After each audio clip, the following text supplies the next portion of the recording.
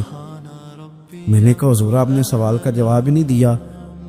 تو فرمانے لگے جس دل کو ابھی تک یہی یقین نہیں آیا کہ روزی کون دیتا ہے اسے میں نصیحت کیا کروں؟ میں تجھے نصیحت کروں جسے آج تک یہی نہیں پتا کہ روزی کون دیتا ہے؟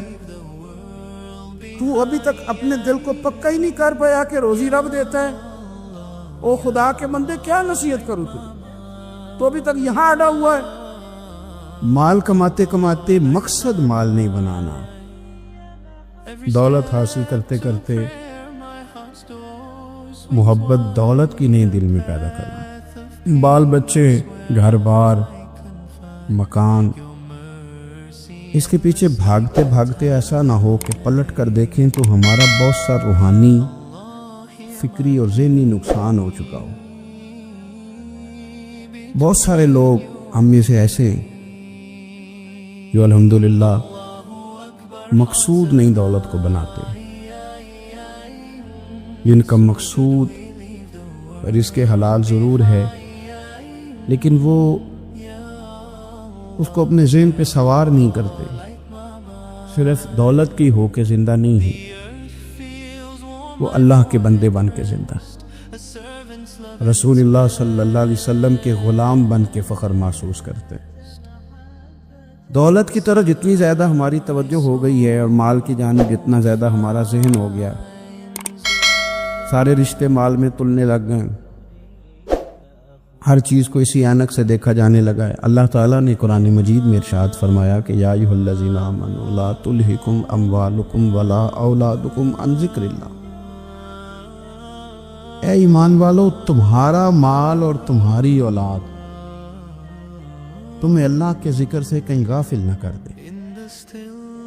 اولاد بھی تمہاری ہے، مال بھی تمہارا ہی ہے، رہے گا بھی تمہارے پاس، لیکن اس کی موجودگی میں غافل نہ ہو جانا، غافلوں جیسی زندگی نہ بتانا۔ جو لوگ سڑک کو منزل بنا لیتے ہیں وہ رستے میں رہ جاتے ہیں۔ سڑک جو ہوتی ہے وہ راستہ ہوتی ہے، منزل نہیں ہوتی۔ یہ جو رزق ہے، دولت ہے، مال ہے، اولاد ہے، یہ تو سارا رستہ ہے اللہ کی طرف جانے کا۔ یہ تھوڑا سا رزق حلال کمائیں، کمر سیدھی ہو جائے، اور پھر ہم اپنے رب کریم کی عبادت کریں۔ ہم رزق حلال کمائیں تاکہ ہم ہاتھ پھیلانے سے بچیں، اور ہم اللہ کے بندوں کی ضروریات کا خیال کریں، دین کے کاموں میں اپنے آپ کو مشغول کریں، کچھ نہ کچھ اپنا حصہ پیش کریں۔ یہ مقصود تھا، یہ منزل نہیں، یہ تو صرف ایک رستہ تھا۔ ہم نے اب کیا کیا ہے کہ یہی چیز ہماری منزل بن کے رہ گئی ہے۔ رات پیسے گننا، سویرے اٹھ کے پھر گننا شروع کر دینا، پیسوں میں رشتوں کو تولنا، پیسے کے ساتھ ہی اپنے آپ کو ہر وقت لگائے رکھنا۔ الجھ کے رہ گئے ہیں لوگ، الجھ کے، اور پھر کوئی بندہ جیت نہیں رہا۔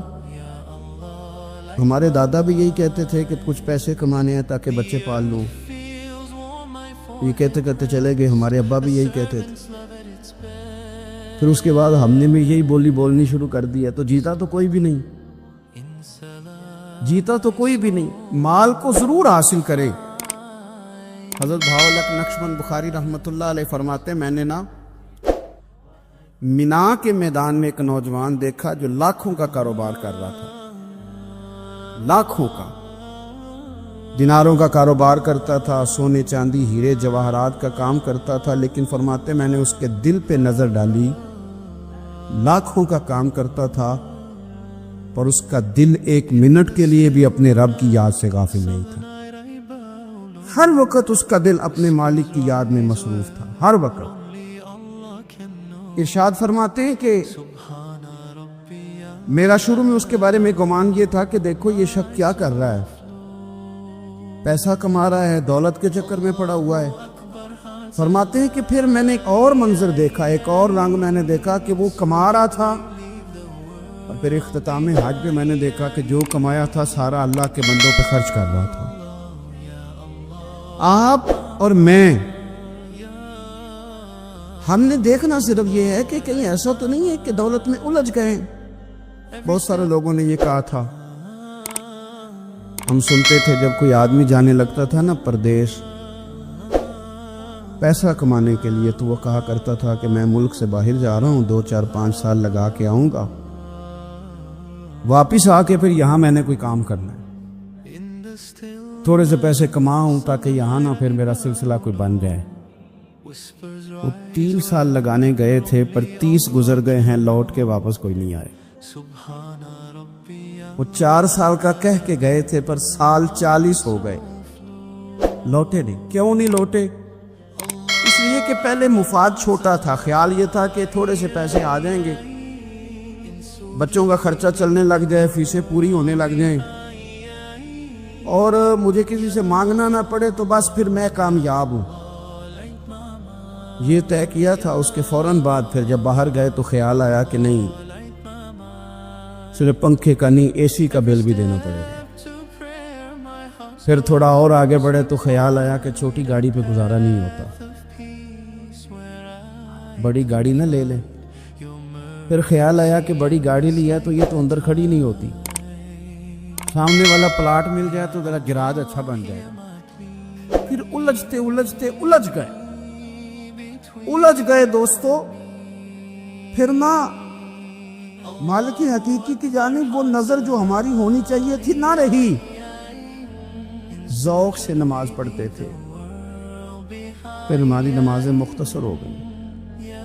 ہم سویرے اٹھ کے ذوق سے قرآن پاک پڑھتے تھے، پھر وہ وقت بھی ہمارا دفتر کی تیاری میں لگ گیا. رات درود شریف پڑھتے تھے، لیکن وہ بھی سارا ہمارا حساب کتاب میں وقت گزر گیا.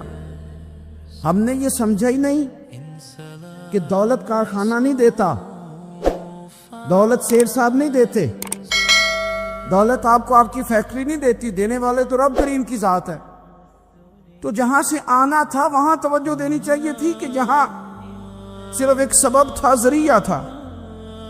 حضرت اویس کرنی رضی اللہ تعالیٰ عنہ، ہمارے صوفیاء میں ایک لفظ بولا جاتا ہے فقر بوزر، یعنی کچھ لوگ ایسے ہیں جو سیدنا ابو ذر غفاری رضی اللہ تعالیٰ عنہ کے طریقے پہ چلتے ہیں. ایک لفظ بولا جاتا ہے فقر بوزر. کچھ لوگ فقر بوزر کے قائل تھے، اسی مزاج کے قائل تھے حضرت سیدنا اویس کرنی رضی اللہ تعالیٰ. ان کے ذہن میں ایک بات بیٹھ گئی تھی کہ یار دینے والا اللہ ہے، ہماری جو غفلت ہے نا وہ بھلا کیوں ہوئی ہے؟ وہ اس لیے ہوئی ہے کہ پیسے کسی کو بھی برے نہیں لگتے، پتہ نہیں ان میں کیا کشش ہے. یہ نہ آپ کسی جگہ بھی ان کا نام لے لیتے ہیں، یہ کسی جگہ بھی آ جاتے ہیں تو یہ برے لگتے ہی نہیں. یہ جناب بڑی بڑی فقیری کا دعویٰ کرنے والے اور لوگوں کو طریقت اور تصوف کا درس دینے والے، ان کو بھی اچھے لگتے ہیں. یہ تو جناب جو لوگوں کو کہہ رہے ہیں فقیر ہو جاؤ فقیر ہو جاؤ، وہ خود امیر ہوتے جا رہے ہیں. یہ پتہ نہیں ان میں کیا ایسا خاص. ہمارے ایک استاد تھے تو مزاج میں بڑی ظرافت تھی، حالانکہ بڑے اللہ والے بندے تھے. تو بات بڑی وہ دل لگی کی کیا کرتے تھے. تو ایک دن ہم نے پوچھا استاد جی خوشبو کون سی اچھی لگتی ہے؟ کہنے لگے بیٹا جو پیسوں میں سے آتی ہے وہ مجھے بڑی اچھی لگتی ہے، اس لیے کہ ملتے کم ہیں. ہمارا نا جب اس طرح کا ذوق بن جاتا ہے نا، آپ مزاج بنا لیتے ہیں پیسوں کا. لوگ سمجھتے ہیں کہ غریبی کا ڈر شاید زیادہ ڈر ہے، لیکن کبھی آپ دروازہ رسول پہ جائیں نا تو حضور نے تو کوئی اور ڈر بیان کیا ہے. حضرت ابو عبیدہ بن جراح رضی اللہ تعالیٰ عنہ بحرین سے نا مال لے کے آئے بہت سارا. حضور نے بھیجا، جزیہ لینے گئے یا مال غنیمت کا کچھ مال تھا، آپ لے کے مسجد میں آئے تو لوگوں کو پتہ چل گیا کہ آج مال آیا ہے. اب سب کو حصہ ملتا تھا، اس میں سے بدریوں کو زیادہ ملتا تھا، باقی لوگوں کو بھی ملتا تھا. تو فجر کی نماز کے بعد لوگ گھروں کو جایا کرتے تھے، لیکن آج پتہ چلا نا مال آیا ہے. تو یہ سیاستہ میں حدیث موجود ہے، سب لوگ مسجد میں بیٹھے رہے. حضور علیہ السلام نے فرمایا تمہیں پتہ چل گیا مال آیا ہے؟ عرض کی حضور ہاں. فرمایا تمہیں بانٹنے لگے ہیں، دینے لگے ہیں. ہم نا غریبی سے ڈرتے ہیں، ہم اپنے بچوں کے لیے دعا کرتے ہیں ان پہ غربت نہ آئے، ہم اپنے بہن بھائیوں کے لیے دعا کرتے ہیں ان پہ غربت نہ آئے. کرنی چاہیے، لیکن ذرا اس حدیث کے مفہوم کو بھی دیکھیے گا. نبی پاک صلی اللہ تعالی علیہ وآلہ وسلم نے فرمایا تمہیں دینے لگے ہیں، مال آ گیا ہے، لیکن میرے قریب نے اپنی امت کے لیے جس چیز کا ڈر محسوس کیا وہ کیا ہے؟ حضور کے دل میں کس چیز کا خدشہ تھا وہ کیا ہے بیان کیا. حضور فرمانے لگے لوگو مجھے تم پر غربت کا ڈر نہیں، یہ ڈر نہیں کہ تم غریب ہو جاؤ گے، بلکہ مجھے تو ڈر ہے کہ تم پر دولت پھیلا دی جائے گی، تم زیادہ مالدار ہو جاؤ. خوف غریبی کا نہیں، خوف تمہارے مال کا ہے. اور حضور فرماتے ہیں کہ پھر تم انہی باتوں میں مبتلا ہو جاؤ گے جن میں پرانی امتیں مبتلا ہوئی تھی. اور جب وہ اللہ کی نافرمانی میں مبتلا ہوئی تھی تو پھر وہ ہلاک کر دی گئی تھی. مجھے ڈر ہے، مجھے ڈر ہے. ہاں جہاں دولت آتی ہے وہاں سستی بھی آتی ہے، جہاں دولت آتی ہے وہاں معاذ اللہ عیاشی بھی آتی ہے. جہاں دولت زیادہ آ جاتی ہے وہاں پھر لوگ ہر چیز کو دولت میں تولنے لگتے ہیں. جہاں دولت زیادہ آتی ہے میرے بھائی پھر لوگ سمجھتے ہیں کہ ہر چیز میں خرید لوں گا. پھر لوگوں کے ذہنوں کے اندر اس طرح کا فطور آتا ہے. حضور نے فرمایا مجھے ڈر ہے تمہارے دولت مند ہونے کا، ڈر ہے دولت مند ہونے کا. یارو اپنے پیسوں سے ڈرا کرو، اپنی جائیدادوں سے ڈرا کرو، اپنے مال سے ڈرا کرو. وہ ہم نے جو بڑے بڑے محلات تعمیر کرنے شروع کیے ان سے ڈرا کرو، اس لیے کہ حضور نے فرمایا مجھے ڈر ہے. حضرت ابو بکر صدیق رضی اللہ تعالیٰ عنہ تشریف فرما تھے. ہمارے نا بچے بہت زیادہ آسانی مانگتے ہیں. اقبال نے کہا لہو مجھ کو رلاتی ہے جوانوں کی تن آسانی. جب میں جوانوں کا مزاج دیکھتا ہوں نا کہ اتنے آرام پسند ہو گئے ہیں تو پھر میری آنکھوں سے لہو بہتا ہے. لہو مجھ کو رلاتی ہے جوانوں کی تن آسانی. ان کا وجود اتنا آسانی کا ماحول لینا چاہتا ہے. ذرا سی بھی کوئی تکلیف آپ دیکھ لیں، لائٹ بند ہو جائے تو مصیبت کھڑی ہو جاتی. کسی جگہ چند منٹ کے لیے، آدھے گھنٹے کے لیے ٹریفک بند ہو جائے تو مثلاً کیا ہو جائے گا. لیکن یہ کہ طبیعتوں میں تلخی، اور جب وہ گاڑیاں آہستہ آہستہ چلتی ہیں تو ایک دوسرے سے آگے بڑھنے کی وہ شدت، وہ ہمارے مزاج میں ایک دوسرے کے بارے میں دل میں بڑے بڑے جملے کیوں؟ اس لیے کہ ہماری طبیعت آسانی پسند ہے. ذرا سی بھی کوئی رکاوٹ ہم نہیں برداشت کرتے. تھوڑی دیر کے لیے ٹھہرنا پڑ جائے ہمارے لیے بڑا مشکل کام ہے. آپ ہمیں ہماری مرضی کے خلاف کوئی بات کر دیں تو ہمیں بگڑا ہوا سمجھے. ہماری طبیعت میں وہ آسانی ہے. یہ آسانیاں انسان کو پھر بڑے بڑے کام نہیں کرنے دیتی، پھر انسان کمزور پڑ جاتا ہے. پھر وہ کوئی کسی انقلابی تحریک کا کبھی حصہ نہیں بن سکتا. اگر وہ بڑی صلاحیت بھی رکھتا ہو تو وہ زندگی میں کوئی کارنامہ سر انجام نہیں دے پاتا، کیونکہ طبیعت میں آسانی آ گئی. اس کا مزاج ہی نہیں. جس بندے کو گرمی زیادہ لگتی ہے وہ کیسے آگے بڑھے گا؟ یہ سیٹھوں کے بیٹے، مالداروں کے بیٹے، پیروں کے بیٹے، بڑے بڑے جناب مشائخ کے صاحبزادگان الا ماشاءاللہ آگے نہ بڑھنے کی وجہ کیا ہے؟ صرف یہ ہے کہ طبیعت کا تقاضا یہ ہے کہ ایک آدمی نے رومال پکڑا ہے، دوسرے نے جوتا پکڑا ہے، تیسرا گاڑی کھول رہا ہے. جب آپ اس قدر زیادہ ان کو آسانیوں میں مبتلا کر دیتے ہیں، پھر ان کے لیے جہاد کرنا، میدان میں نکلنا ممکن ہے. حضرت یوسف علیہ السلام کے بھائیوں نے کہا کہ سمجھ تو آ گئی ہے ہمیں کہ ہم نے زیادتی کی، ظلم کیا، اب کرنا کیا ہے؟ تو جناب یوسف کہنے لگے کچھ بھی نہیں کرنا، جاؤ تمہیں معاف کیا. معافی مل گئی. انہوں نے کہا کہ ہمیں تو معافی مل گئی، تو ابا جی تو رو رو کے ان کی بصارت کم ہو گئی آنکھوں کی. ماں بڑا پیار کرتی ہے، پر بیٹے سے جو باپ پیار کرتا ہے اس کا بھی اندازہ کوئی نہیں کر سکتا، کوئی نہیں کر سکتا. دیکھیں نا، اللہ کے نبی حوصلے والے، صبر والے ہوتے ہیں، پر بیٹے کی جدائی بین اللہ کے نبی نے بھی اتنے آنسو بہائے، اتنے آنسو بہائے بیٹے کی جدائی میں کہ نظر آنا کم ہو گیا بصارت. بیٹے کو ابا جب بھی فون کرتا ہے پردیس میں کہ تو آ جا چند گھڑیوں کے لیے، میرا پتہ کوئی نہیں. کہتا ابا جی بس ایک کاغذ رہ گیا، میں آیا. جب ابا جی پردہ کر لیتے ہیں تو کہتے ہیں اس کو برف میں لگا دو، میں 3 دنوں کے بعد آ جاؤں گا. اب کیا فائدہ؟ اب تو رہ ادھر ہی، اب کوئی پڑھ دے گا جنازہ بھی. اب تو آ کے میں نے منہ دیکھنا ہے تو کیا ہوگا اس سے؟ اب تو نبی پاک کا حکم ہے جب کوئی انتقال کر جائے تو جلدی دفن کرو. اب تیری ماں نے ساری زندگی آنکھیں دروازے پہ لگی رہیں کہ اللہ کرے وہ آ جائے. اس وقت تو تجھے خیال نہیں آیا، تو تجھے کاغذوں سے پیار رہا، تو اب کس بات کا انتظار؟ حضرت یوسف علیہ السلام سے بھائی کہنے لگے کہ جناب یعقوب کو نظر آنا کم ہو گیا ہے، ان کا کیا کرے؟ تو قرآن ہے بھائی، قرآن. میں نے کہا یا ہمیں سمجھا دو یا ہم سے سمجھ لو نا بھائی، ہم سے ہی سمجھ لو. یہ کس آیت کا بتاؤ، کیا ترجمہ کریں بتاؤ. اور تم بلڈوزر چلاؤ حضرت علیمہ کے گھر پہ تو ہم چپ رہیں. یہ بھی کس طرح ہو سکتا ہے؟ حضرت یوسف کے بانیوں نے کہا کہ ابا جی کی آنکھوں کی بینائی کم ہو گئی ہے، اب کیا کرے؟ قرآن ہے۔ کہنے لگے اذهبوا بقمیصی، یہ میری قمیض لے جاؤ۔ حضرت یوسف کہتے ہیں یہ میرا کرتا لے جاؤ، میری قمیض لے جاؤ۔ ھذا فألقوہ علی وجہ ابی یاتی بصیرا، میرا کرتا لے جاؤ، میرے ابا کے چہرے پہ ڈال دینا، ان کی آنکھوں کو اللہ روشن فرما دے گا۔ اگر حضرت یوسف علیہ السلام کے وجود سے کرتا لگے تو آنکھیں روشن ہو جائیں، تھوڑی دیر کرتا ان کے وجود سے لگے تو آنکھیں روشن ہو جائیں۔